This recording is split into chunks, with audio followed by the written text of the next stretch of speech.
I was born, raised and educated Labor, and I am Labor to my bootstraps. I come from 3 generations of what I call a working class matriarchy.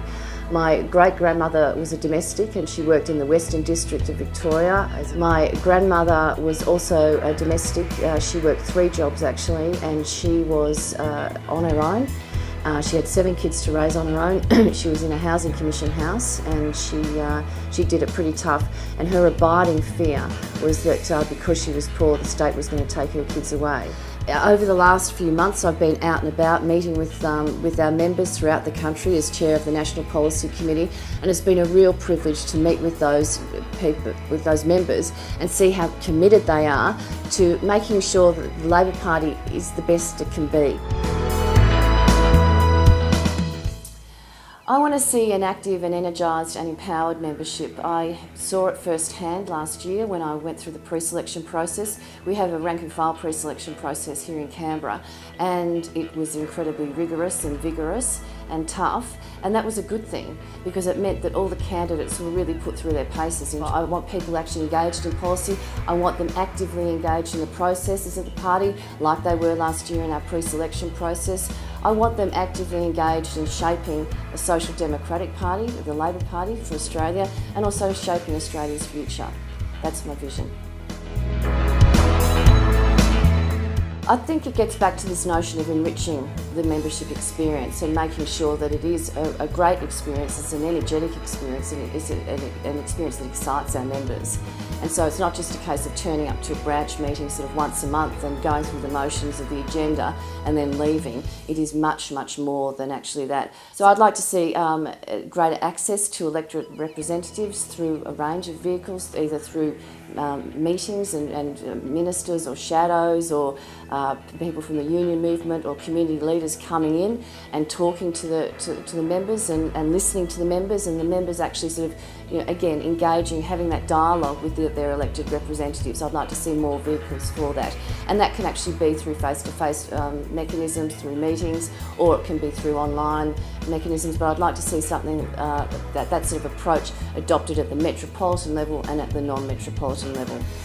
I'd also like to see a more sort of multifaceted and direct policy development process where people don't just have to sort of do the policy development through their branches or through a policy committee, but there's a range of other mechanisms to feed into, say, national conference or to the state or territory conferences. So I'd like to see sort of more direct and multifaceted approaches so that people can, because as I mentioned before, people engage in policy in informal and formal ways, and I think that we need to be more responsive as a party to the way that people like to engage on the policy process. It doesn't necessarily have to be through a policy committee or through putting a motion up at a branch and then feeding it up through the line. I'd like to see a more open approach to policy development. The ACT is in a way a model for a lot of the reforms that I'd like to see developed for the party, or introduced for the party, particularly in terms of our engagement with the community. We have, I know that my own sub-branch, we have members from the community coming in and giving talks on issues that interest members of the party, so that we do have that connection with the community leaders. Also, most of the members that I know in the ACT branch are very active in the community. They go out and do projects on homelessness, they work on projects for the disadvantaged, they work with refugees. They're very much part of the community, engage with the community, and that feeds up through the branch system so that we do actually have that connection. And finally, I want to make it easier for people to join online. I've heard, just particularly in the last 12 months, of experiences where people have had to wait 3, 4, even up to 12 months for their membership to be processed.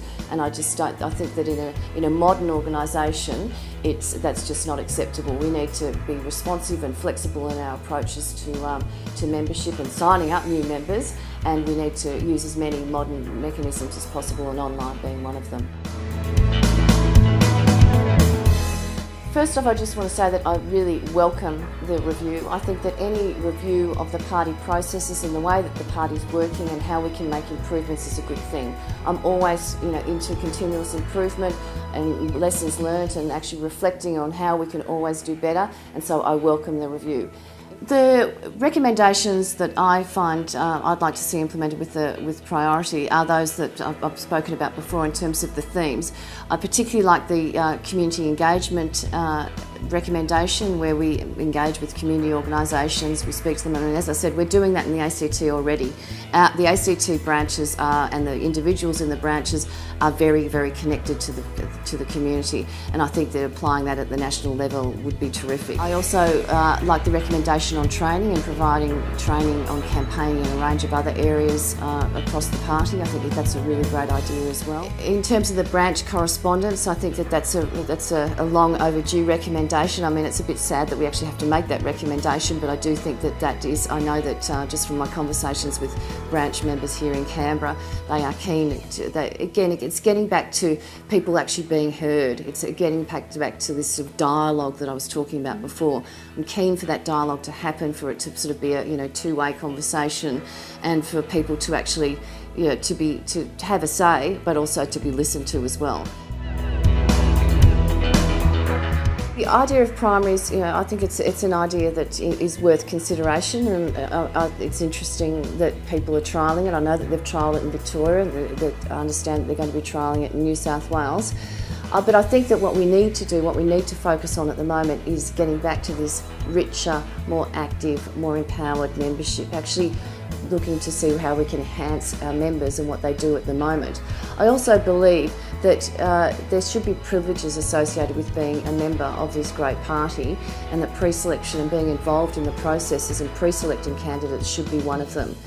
And I go back to my point again, I do believe that the members of the Labor Party reflect the community. I do believe that they are actively engaged in the community. As I said, in Canberra, they're on a range of boards, they're volunteers on boards, they're on P&Cs, they're involved in a whole range of community groups. So they are connected to the community, they do represent the community.